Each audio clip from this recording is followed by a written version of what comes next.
ni igihe cyo kurema kuko biraboneka neza yuko ibyo turimo ari integuro y'Imana, ni integuro y'Imana kuko biraboneka mbere jewe ndarifate nk'uko ari nk'igitangaza niyumviriye iyo Burundi buba iyo twavuye tuzi umutima abarundi twari dufise uno munsi tugashikirwa n'ibi bintu hanyuma igihugu kikaba gitekanye abarundi bakaba batekanye hose ukabona yuko turi koko abana bagize umuryango uwabonye kahise ko Burundi ibiri ntabyo yo kumva nico gituma ari igihe cyo kurema tureme kuko umuvyeyi wacu ntiyadusize turi intama biraboneka yuko tubona ko tutari intano biraboneka yuko koko turi umuryango urimo abana bakuze abana bazi ikibi n'iciza abana babona iyo babandanya baja kanatsinda wenyene yarakwirereye araturera adushira mu mutima w'ubuntu kare twari mu mutima w'ubukoko aradushira mu mutima wo gukunda Imana kugira ngo tubone ubuntu tugire urukundo rw'Imana wenyene rero yarose umwanya wo kudukuza aradukuza mu ijambo ry'Imana aradukuza mu bwenge aradukuza mu buntu yarose rero umwanya wo kutugira abantu mu gihugu rero ubumwe wese muri iki gihe turimo namenye yuko turi ku mbuga y'Imana kugira areme Imana iri kumwe natwe kuko yaratwigishije guhamagara Imana iraza mu Burundi ubu rero turi mu rugo rw'Imana n'Imana igwicungiye igihe twari tugitangura kubona n'utwamweranda katuzamo twavuga tuti Imana twihaye ikibanza cya mbere ico gihe twari bwabone mugabo tumaze kugira iryo sezerano twese twarabonye kandi Imana yaciye yizira igitwa ndabwira nti uno munsi ntimwihebure nuko jewe nk'uwo twagendanye tugashika ikibanza cya mbere Imana twavuga tuti ubu Imana niyo tuzigenza mu byo dukora byose twari kumwe ndicabona uno munsi ndazi aho tugeze ndashobora kuvuga nti wewe munsi Imana yaciye itangura urugendo yonyene bari gwigirira iradushira imbere ubuturongora ari we muvyeyi wacu iramushira imbere kugira ngo Uburundi bukire biboneka neza uno munsi ko Imana yavuze iti wowe uzofata uru rugendo ugire ibi ugire n'ibi hanyuma ubihejeje uzoheza wewe ucutaha uzosiga kandi n'usigara abikora niko kwiba turatekeranya je ndashaka kwemeza yuko vyose vyabaye n'ubugombe bw'Imana yarabiteguye yonyene iravuga iti urugendo ruraheze nimwamubona neza n'utahora abona nabone kuko yararose umwanya wenyene wo kurusezera ivyo bintu ntaho vyari bwigere biba abarundi barabona yuko atabasize bari imfuvyi arabashikiriza abarongozi bashasha ati ngaba arabaremesha arabasaba abarundi kwizera abarongozi bashasha batowe kugira ngo bagume baremye ko turabo mu Mana tugume twibuka na Yesu kuva ku isi yarabona yuko bazosigara mu kajembegete. Ubwa mbere aratora umukuru w'abatumwa bari kumwe, aratora Petero ati wewe nagira intama zanje. Yaravuga akavuga mu migani gushika batakumubaza bati mbega none ugira uje. Muribuka ko hari n'abamubajije ngo none ubone kugira ubogore ingoma ya sokuru Burahimu. Ntabyo bamenya, natwebwe niko byabaye. Yaratubwira atubwira mugabo ntabyo twamenya. Ariko igikuru tuguma twibuka nuko ntiyahengesha yakwemeresha abarundi ababwira ati ntacyo turi Imana itatugize, ntacyo dufise Imana itaduhaye. Tuvuga twese turabe Imana.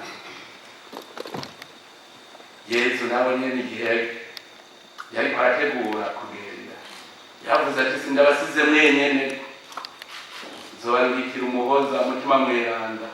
Natwebwe muri iki gihe niwe ariko aratuma tuguma turemye. Iyo tutahamagara Imana umwe wese ari mu kajembege kavuga ati tuvahe tujahe.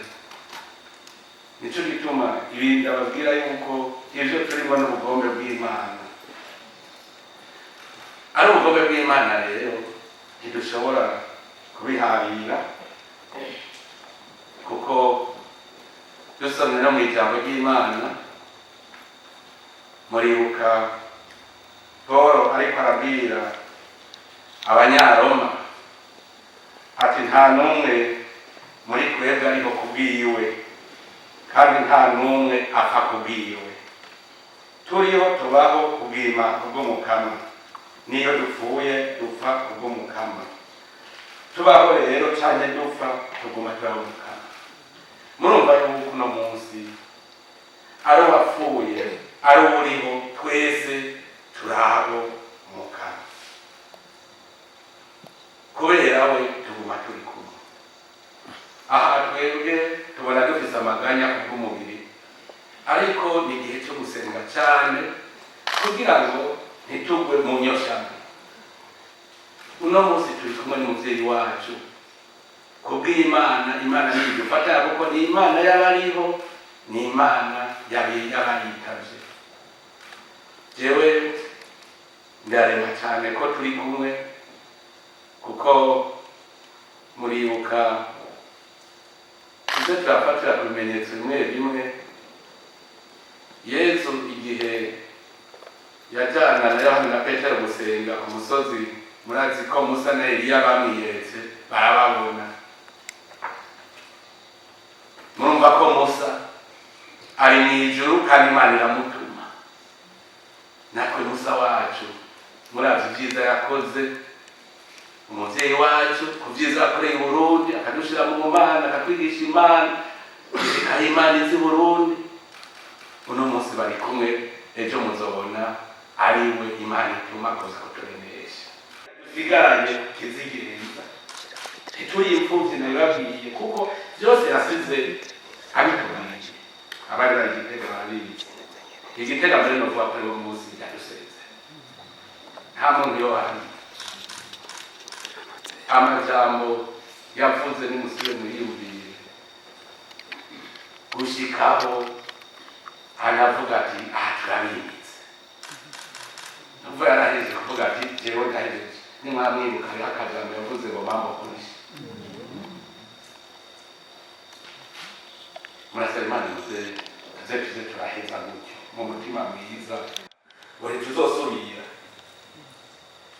Nanje kujya mama nivugira Imana niyo nkuru, nivugira gutyo Imana niyo nkuru. Mubo niho menya ko yavuga ati la famille présidentielle na famille yiwanje turahejeje turi kumwe twese.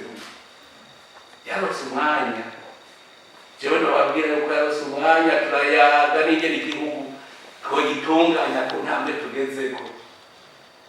Nta kintu novuga ngo ndafise ico naresigaje kumubaza, byose ndabifise mu manote, kuko ivyo nari kumubaza byose narose umwanya twagize amaserase menshi cyane menshi. Ntagire n'umuntu yo kwibwira ngo burya ngo hari akantu kazava kamusobagira gute. n'ijambo ry'Imana ntekere yavuze ati wowe uzuga umugendera kuri ibi, yarantekereye vuga ati uzuga umugendera kuri ibi, wamenga ngereke tuzosubira kubonana igihe tuzoba dutanga ubundi butegetsi.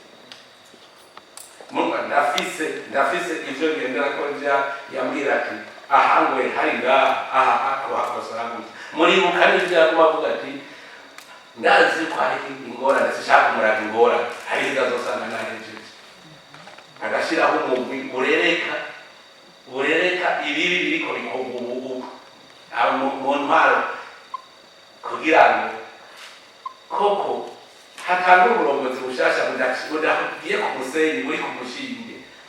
Murabona iyo komisiyo ntayo yahora ashyiraho ngo manda ziraheze, ndetse hari ibihugu bizishyiraho mugabo bagashiraho bati turashyizeho umugwi w'inderezi kandi aba bantu bose bazokonona muri iki gihe bazohanwa.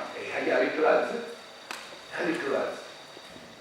none rero tumenye amategeko y'Imana ivyagezwe tugendere, ntiduje hirya canke hino kuko tukaja hirya tuzakwikwegera umuvumo shetani carinjira. Tugume ku murongo w'Imana nk'uko umuvyeyi wacu aguma bitwigisha, hanyuma dukundane nk'uko twikunda.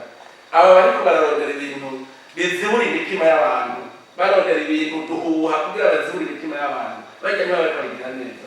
Gukunda mugenzi wawe nta kindi uvuga uti icyo udashaka ko ubundi akugirira ntabwo ukigire ubundi, nta bindi bigoye kugira ukora ikintu ugikorera mugenzi wawe. Banza urabe ko wewe uwo kikugirira kinezere, niwasanga uwo kukugirira kinezere nawe akigirira mugenzi wawe. Mugo uwo kikugirira ikibabaje uraheza nawe wirinde wikorera mugenzi wawe, kuko kurya ubabara niko nawe ababara. Tugendere muri uwo mutima, tureke gukomeretsanya ibihe n'ibyo kuremeshanya, kandi tugenda turashaka ariko n'ivyo umutima urabishaka ko tuba abantu twumva ko turemye, mugabo umubiri birashoboka. Nico gituma umubiri rero iyo wase nawe dusenga Imana kugira ngo umutima ukomeze n'umubiri. Ni kuri